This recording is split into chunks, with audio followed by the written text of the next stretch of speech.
नमस्कार दोस्तों, आप सबका स्वागत है हिंदी की इस ऑनलाइन क्लासेस में।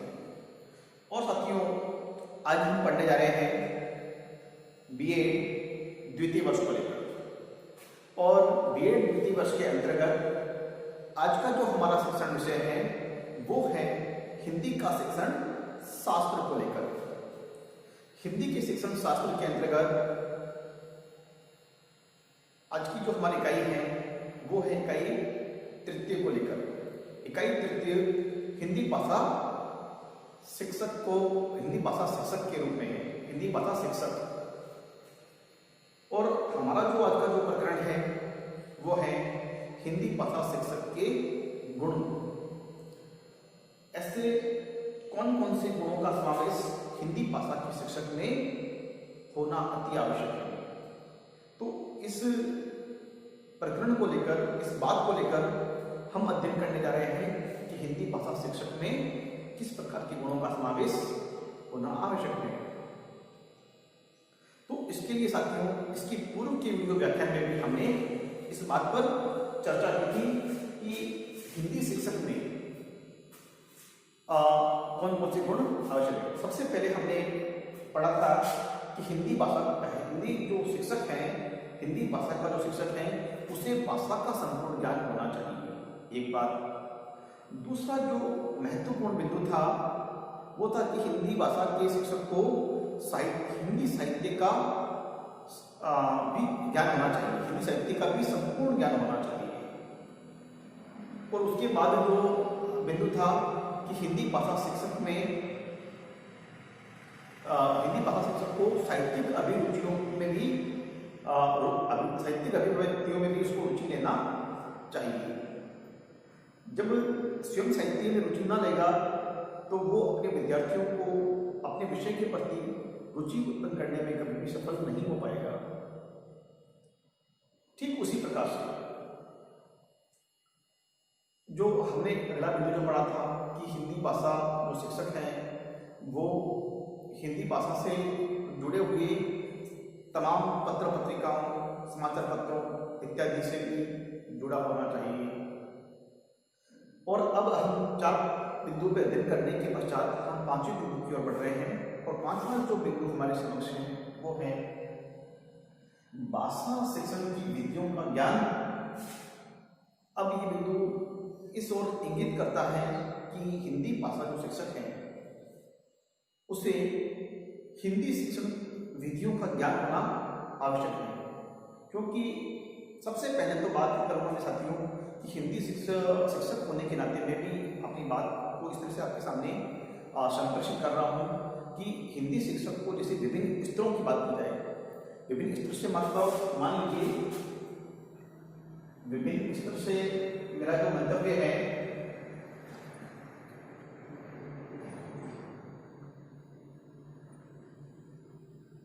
विभिन्न स्तर, जैसे नंबर 1 पूर्व प्राथमिक स्तर,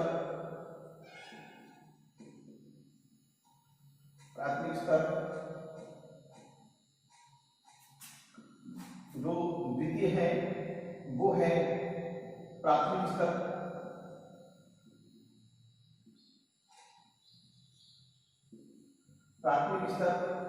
तीसरा जो है उच्च प्राथमिक स्तर,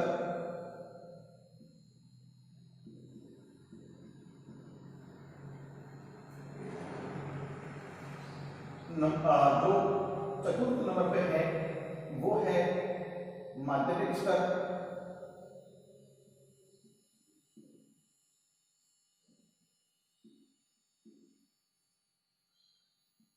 पांचवें स्थान पर है उच्च माध्यमिक स्तर,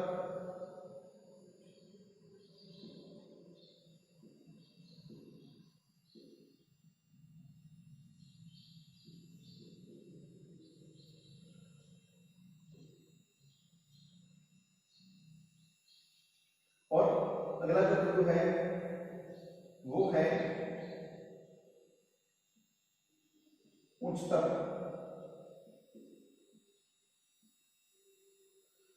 शिक्षा स्तर।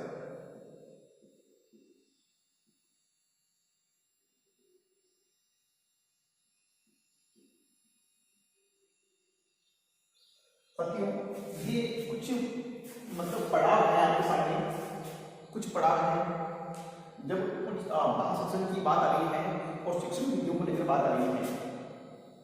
तो हिंदी भाषा शिक्षक के नाते मैं आपको बताना चाहूँगा कि शिक्षक को हमेशा विभिन्न स्तरों पर, जैसे पूर्व प्राथमिक स्तर पर हमें किन शिक्षण विधियों को काम में लेना है। जैसे पूर्व प्राथमिक स्तर के बालक हैं तो उनकी आयु लगभग 2 वर्ष के बाद में 2 वर्ष से अधिक होगी और कम से कम वो 4 से 5 वर्ष के बीच में होंगी। 2 या 3 से 5 वर्ष मान लीजिए आप, 3 से 5 वर्ष के बीच में उनकी आयु रहेगी। तो 3 से 5 वर्ष के बालकों के लिए जो मतलब जो मांसपेशियों से जुड़ी हुई जो मतलब क्रियाएं हैं या खेल विधि हैं जो खिलौने के माध्यम से हैं, तो खेल विधि के माध्यम से बालकों को कैसे पढ़ाया जाए, उनके एक हैंड बैलेंस को, एक मतलब हस्त मतलब उनकी मांसपेशियों को मजबूत बनाने के लिए उन्हें कुछ गेंद पकड़ने वाली या कुछ पेन पकड़ने वाली कुछ कलर एक्सरे के माध्यम को दिए जाए या कुछ चीज़ों को मतलब मैदान में छोटे मतलब सुरक्षित रहने वाले खेल खिलाया जाए या किसी चीज़ को मतलब गिनने वाले इस तरह से, तो उन शिक्षण विधियों को काम में लिया जाए जो मतलब कम से कम खेल विधि का उपयोग करते हुए बालकों के एक मतलब रुचि को उत्पन्न करने के लिए उनके मनोरंजन वाले खेल प्राथमिक स्तर में, पूर्व प्राथमिक स्तर में खिला सकते हो।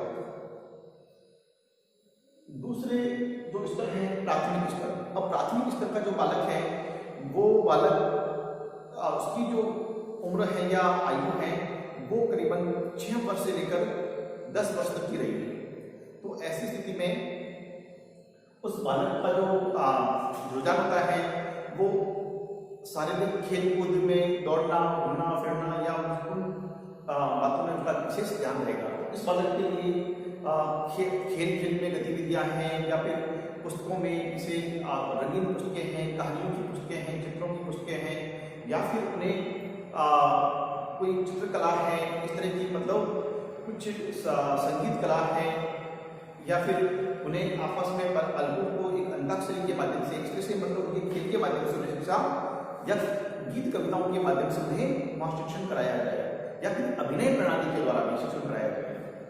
ठीक उसी प्रकार से उच्च प्राथमिक स्तर का जो बालक आता है, उच्च प्राथमिक स्तर का बालक लगभग पढ़ना लिखना सीख जाता है, तो वहाँ पे उसे शिक्षावर्धक कहानियाँ हैं, नैतिक जैसे पंचतत्व की कहानियाँ हैं, तो वहाँ पर हम किसी नाटक को मतलब एक अभिनय विधि के द्वारा या फिर हम यूँ कहें कि नाटक विधि के द्वारा या फिर हम उसे पुस्तकालय के माध्यम से या किसी भी मतलब इस तरह से खेल विधि, उसको भी खेल विधि के माध्यम से हम वहाँ पर सीखने सिखाने का प्रयास कर सकते हैं। और उसको आता है माध्यमिक स्तर। माध्यमिक स्तर में जो बालक है वो बिल्कुल एक किशोरावस्था के बालक है।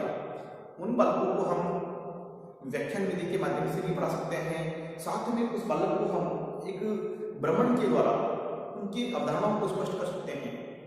साथ में इस स्तर के बालकों को हम विज्ञान का मतलब एक कह सकते हैं कि एक निगमन विधि के द्वारा है, हम उनको जानकारी व्याकरण की दे सकते हैं। साथ में यहाँ पर हम साहित्य का उपयोग भी कर सकते हैं उनके पढ़ने लिखने के लिए।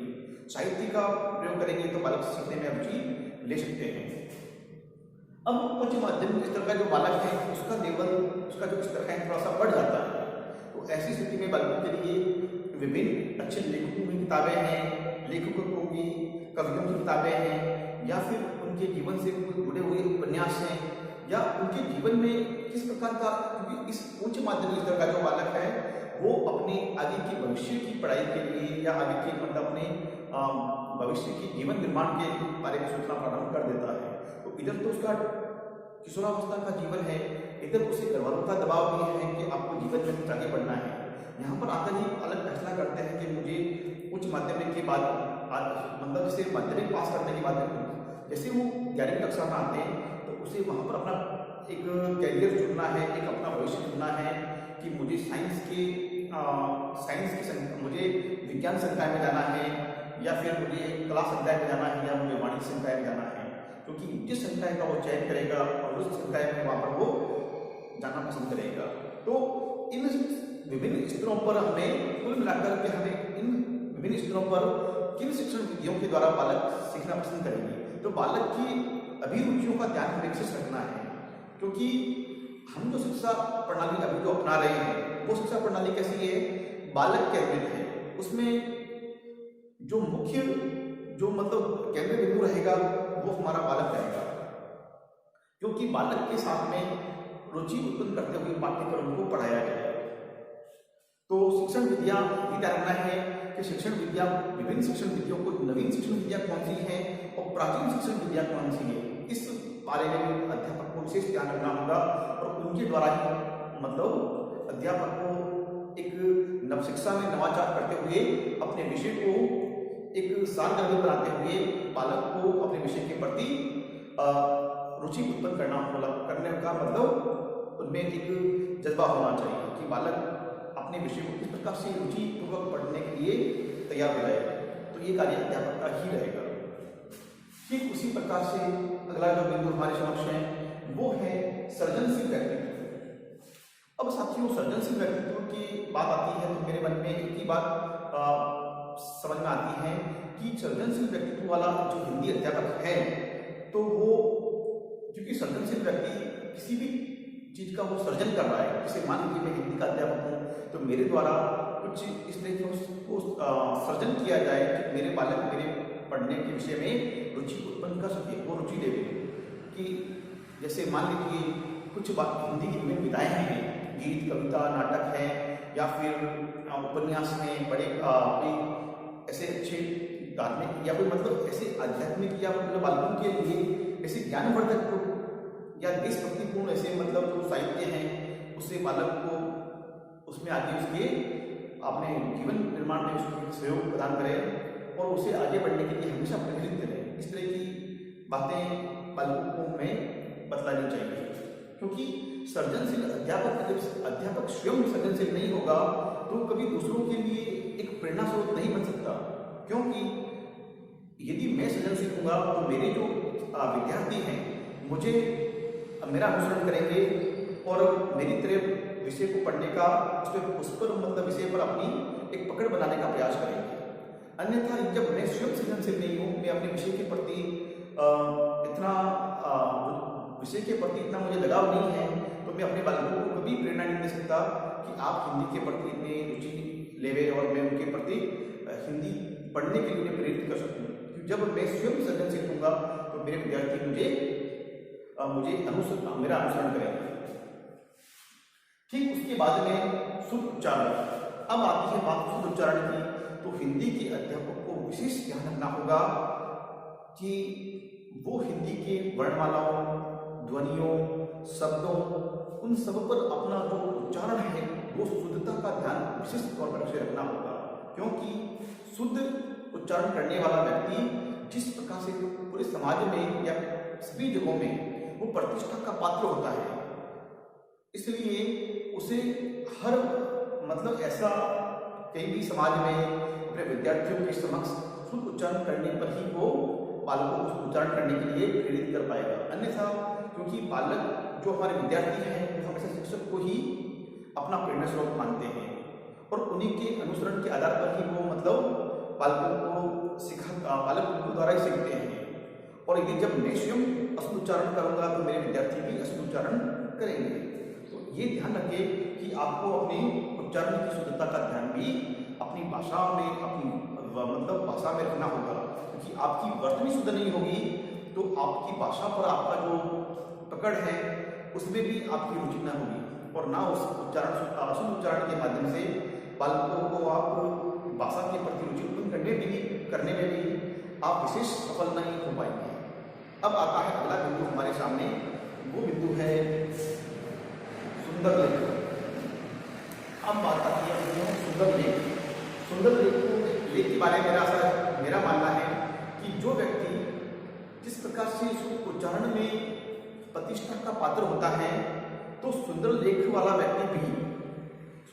करने वाला व्यक्ति भी प्रतिष्ठा का पात्र होता है। क्योंकि जब कक्षा में हम पढ़ने जा रहे हैं, यदि मैं अपना जो हस्तलेखन जो है वो सुंदर होगा तो बालक भी अपनी लिखावट में सुंदरता को अपनाने का प्रयास करेंगे, क्योंकि एक सुंदर लेखन हर किसी के मन को आकर्षित करता है कि सुंदर लेखन होगा, उसे पढ़ने में लोग रुचि भी लेंगे।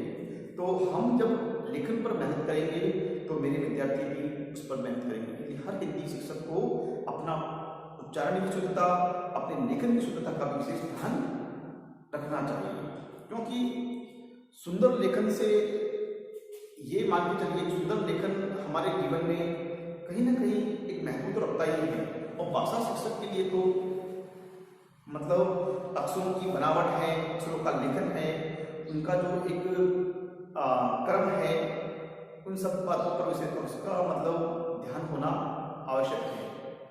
तो साथियों, आज हमने 4 बिंदुओं का अध्ययन किया, तो मैं सोचता हूँ आज के लिए इतना ही, और अगले वीडियो व्याख्यान में हम फिर मिलेंगे। तब तक के लिए बहुत बहुत धन्यवाद। जय हिंद, जय भारत।